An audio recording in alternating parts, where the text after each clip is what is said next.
कोई भी डेमोक्रेटिक देश अगर होता है तो उसका चौथा स्तंभ मीडिया को माना जाता है। मीडिया हमें न्यूज़ दिखाती है, वो न्यूज़ जो न्यूट्रल होती है, किसी का पक्ष नहीं लेती, किसी को ज़्यादा बढ़ावा नहीं देती और दूसरे को नीचा नहीं दिखाती। आज जब हम टीवी ऑन करते हैं तो कितने ही न्यूज़ चैनल्स ये काम कर रहे हैं। निराशा होती है ये देखकर कि आज न्यूज़ चैनल्स, एंकर्स और हमारे इंडियन मीडिया सिस्टम की दुर्दशा हो चुकी है। और ये सिर्फ न्यूज़ चैनल्स के साथ ही नहीं हो रहा। OTT पर हम जिस तरह के शोज़ देखते थे वैसे शोज़ भी बनने बंद हो गए हैं। अगर कोई शो पॉलिटिकली किसी को हिट करता था, जैसे कि हमने देखा तांडव में, तांडव के बाद ही ये सब शुरू हुआ कि सारे मेकर्स डर गए और उन्होंने डिसाइड किया कि कोई भी शो जो पॉलिटिकल एजेंडा या कोई भी पॉलिटिकल बैशिंग करेगा वो शोज़ हम बनाएंगे ही नहीं। लेकिन आज भी कुछ फिल्म मेकर्स ऐसे हैं जो दम रखते हैं अपनी स्टोरी को दुनिया के सामने लाने का। मैं बात कर रहा हूँ निर्देशक विनय वैकुल की, जिनका recently released show the broken news सुर्खियाँ बटोर रहा है। लेकिन क्या आपको ये शो देखना चाहिए? आइए देखते हैं। And if you want to watch this video in English, click on the link in the description below.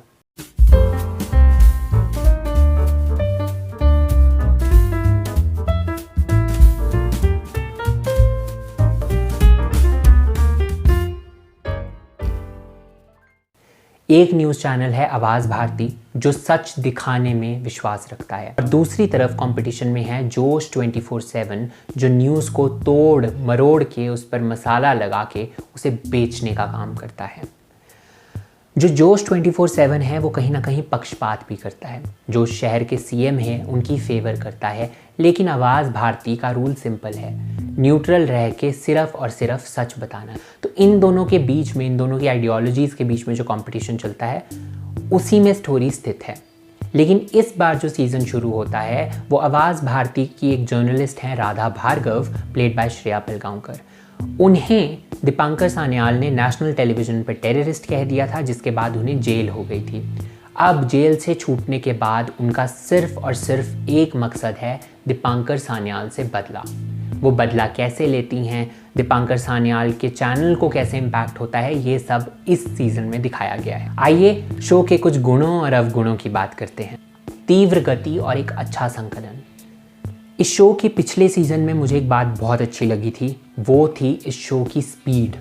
ये शो ना बहुत तेज़ रफ्तार में चलता है और ये सीज़न भी बिल्कुल वही काम करता है। हालांकि शो का जो सेटअप है वो बहुत सिमिलर है, एक न्यूज़ रूम से दूसरे न्यूज़ रूम में, दूसरे से पहले में, और जो सेट्स हैं ना वो बहुत रेपिटेटिव लगते हैं। लेकिन बावजूद इसके आपका शो में इंटरेस्ट शुरू से लेकर अंत तक बना रहता है।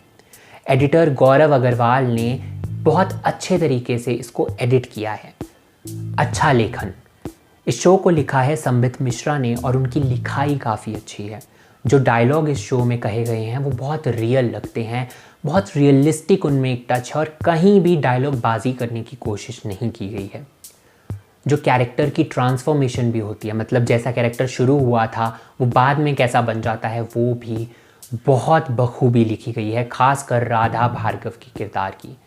Radha Bhargav towards the end of episode 4 एक इतना बड़ा उनमें चेंज आ जाता है कि आप उनको देखकर हैरान रह जाते हैं। अगर दीपांकर सान्याल के कैरेक्टर के साथ आप ताल्लुकात रखते हैं और आपको लगता है कि ये इंसान ऐसा कैसे बना होगा, ये इतना अजीब कैसे हो गया, तो उनकी बैक स्टोरी इन अ वे आपको राधा में देखने को मिलती है, क्योंकि राधा भी अब दीपांकर सान्याल ही बनती जा रही है। तो इस तरह की स्मार्ट लिखाई इस शो में की गई है। डायलॉग की एक और अच्छी बात यह है कि डायलॉग में ना हुक्स क्रिएट किए गए हैं। मिसाल के तौर पर अगर कोई सवाल जोश 24/7 के न्यूज़ रूम में उठता है तो उसका जवाब आपको आवाज़ भारती में मिलेगा। क्यों? क्योंकि वो अक्सर ऐसा होता है कि दोनों ही सेम टॉपिक्स पे, सेम न्यूज़ पीस पे काम कर रहे होते हैं। तो वक्त को काटने के लिए और टाइम को कट शॉर्ट करने के लिए ये टेक्निक यूज़ की गई है, जो शो की गति को और बढ़ा देती है। वर्तमान मीडिया के हंगामे के बीच इस शो में आपको हंसने का भी मौका मिलेगा, और ये मौका आपको देंगी रिहाना, जिसका किरदार प्ले किया है गीतिका विद्या ने। जो रिहाना का किरदार है ना, उसे देखकर आपको हंसी भी आएगी और आपको शर्म भी आएगी कि यही है आज का इंडियन मीडिया जिसकी इतनी दुर्दशा हो चुकी है। ऐसा ही हो चुका है मीडिया जो सिर्फ और सिर्फ सेंसेशनलाइजेशन में बिलीव करता है। आज हम भूल चुके हैं कि जर्नलिज्म और प्रोपेगेंडा में क्या फ़र्क है। प्रेरणादायक ये शो ना मैसेजिंग और प्रीचिंग में बहुत बिलीव करता है और वो बुरी नहीं लगती, क्योंकि जो बातें कही जा रही हैं इस शो में वो बहुत ज़्यादा ज़रूरी बातें हैं। अगर ये शो देखने के बाद आप चिंतन करने लगेंगे या सोचने लगेंगे तो वेल डन, इस शो ने अपना काम कर दिया। इस शो में काफ़ी ज़रूरी सवाल उठाए जाते हैं कि हम अपनी सरकारों को क्या सही तरीके से चुन रहे हैं, क्या हमारी सरकारें हमसे कुछ छुपा रही हैं, क्या योगदान है मीडिया का एक आज़ाद देश में, क्या हम अपनी बात रखने के लिए सच में आज़ाद हैं। ऐसे महत्वपूर्ण सवाल इस शो में बार बार उठाए जाते हैं। शानदार अभिनय, इस शो को देखने का मज़ा दुगना हो जाता है क्योंकि जितने भी एक्टर्स इस शो में हैं वो अपनी टॉप फॉर्म में हैं। सबसे ऊपर नाम आता है श्रेया पेलगांवकर का, जिन्होंने राधा भार्गव की भूमिका निभाई है। उन्होंने इस किरदार में जान डाल दी है। इतना बेहतरीन अभिनय उन्होंने किया है कि आपको उनकी परफॉर्मेंस देखकर मज़ा ही आ जाएगा।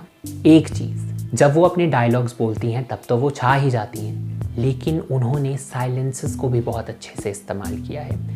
ध्यान से देखिएगा, जहाँ उनके पास बोलने के लिए कुछ नहीं है वो अपने एक्सप्रेशन से ही आपको मंत्रमुग्ध कर देती हैं।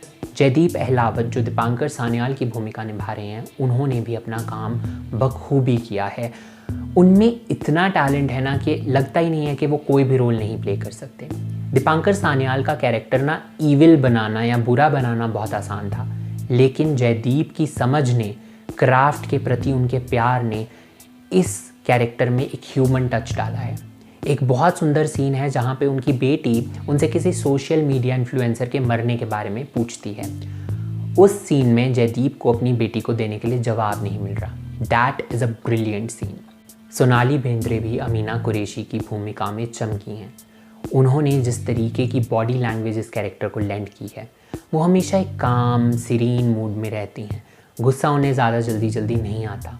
कोई भी चीज़, बड़ी से बड़ी मुश्किल चीज़ भी उनके एथिक्स को, उनके जर्नलिज्म एथिक्स को हिला नहीं सकती। तो ऐसे कैरेक्टर को मेंटेन करके रखा है उन्होंने और बहुत ही अच्छा उनका कैरेक्टर ग्रो होता है शो में। अब शो के कुछ अवगुणों की बात करते हैं। फीका चरमोत्कर्ष, ये शो शुरू से लेकर अंत तक बहुत रियलिस्टिक लगता है, लेकिन जो इसका फाइनल एपिसोड है ना, वो थोड़ा सा बचकाना लगता है। उसमें जो होता है ना वो रियलिस्टिक नहीं लगता। आपको लगता है कि ऐसा क्यों हुआ, कोई और तरीका भी तो हो सकता था हमें ये चीज़ बताने का, कुछ और ढूंढ लेते, क्योंकि वो एक बहुत ओवर द टॉप एक्शन लगता है, ओवर द टॉप एक्ट लगता है। ऐसे लगता है मानो वो एक्ट पूनम पांडे ने लिखा हो। ये जोक आप सिर्फ शो को देखने के बाद ही समझ पाएंगे। बोल के लब आज़ाद हैं तेरे, बोल ज़ुबां अब तक तेरी है। फैज़ अहमद फैज़ की ये नज़्म इस शो के हर एपिसोड के एंड रोलिंग टाइटल्स में एज अ सॉन्ग प्रेजेंट होती है। इस शो के मूड को भी ये नज़्म अच्छे से समझती है, अच्छे से इस शो के मूड को दर्शाती है। मैं जानता हूँ आप में से बहुत सारे लोग इस शो से रूबरू होंगे ही नहीं। आप जानते ही नहीं होंगे कि द ब्रोकन न्यूज़ नाम का एक शो है जिसका भी दूसरा सीज़न आ रहा है। मैं जानता हूँ कि आप में से बहुत सारे लोग तो इस रिव्यू को अभी तक देख भी नहीं रहे होंगे, लेकिन मेरा इंटेंशन क्लियर है। मैं चाहता हूँ कि अच्छा कंटेंट आपकी नज़रों से छूट ना जाए। अच्छे कंटेंट को हमेशा उसकी ऑडियंस मिलनी चाहिए। द ब्रोकन न्यूज़ एक बहुत अच्छा शो है और अगर आपने इसका पहला सीज़न भी नहीं देखा तो आपको दोनों सीज़न्स इकट्ठे देखने में और भी मज़ा आएगा। मैं इस शो को आपको रेकमेंड करता हूँ कि आप प्लीज़ इस शो को ज़रूर देखिए। ये ZEE5 पर अवेलेबल है। ऐसे और रिव्यूज़ और वीडियोज़ के लिए सब्सक्राइब करें द फ्लिक एडिक्ट को। मेरा नाम है नवजोत, फिर मिलेंगे।